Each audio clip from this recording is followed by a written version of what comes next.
My name is Pinchas Gutter, and I've come here to listen to some of your questions. I believe you have some questions for me. What happened to your sister? My parents and my sister were murdered in the gas chambers of Majdanek death camp.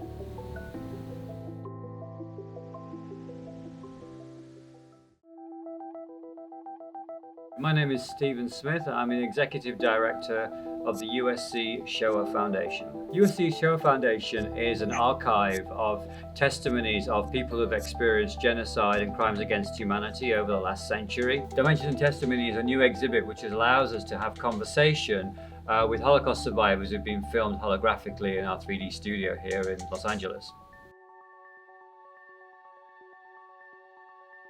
The initial idea came from an exhibition creator, Heather Mayo, who came to us and said, I'm trying to create a video installation with Holocaust survivors, but I don't want to do traditional media because what I've noticed is that when I engage with Holocaust survivors in conversation, it's very different to when I film them in life histories. We asked Holocaust survivors whether they would be willing to answer potentially thousands of questions about their lives that people would typically ask somebody who had that experience. Is actually allowing the viewer the ability to ask their own question.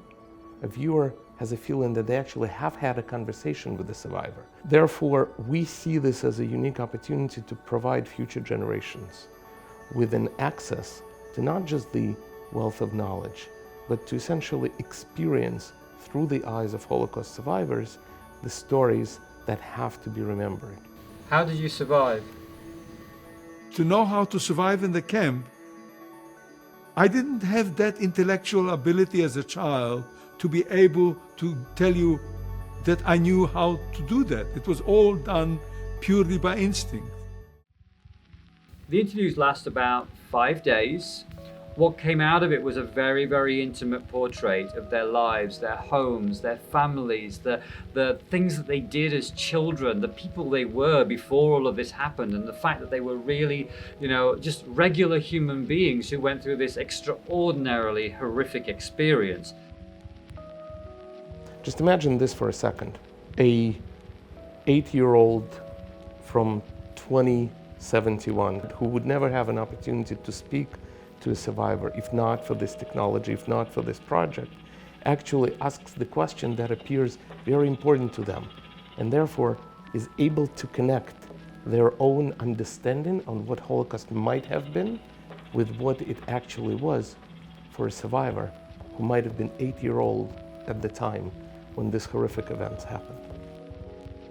I can't forgive, I can't forget, but I'm not a person who can ever hate anything, because I really am I have such strong belief that hate behates, that it can only do worse. It can only bring worse things onto the world.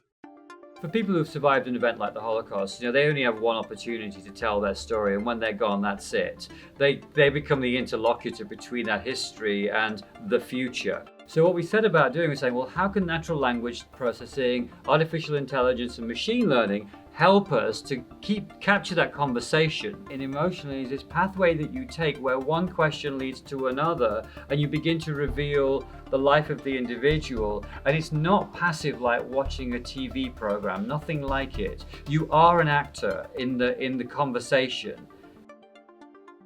We feel that this is the story that needs to be told, and to help future generations create their own individual, unique, self-curated understanding of what Holocaust was like.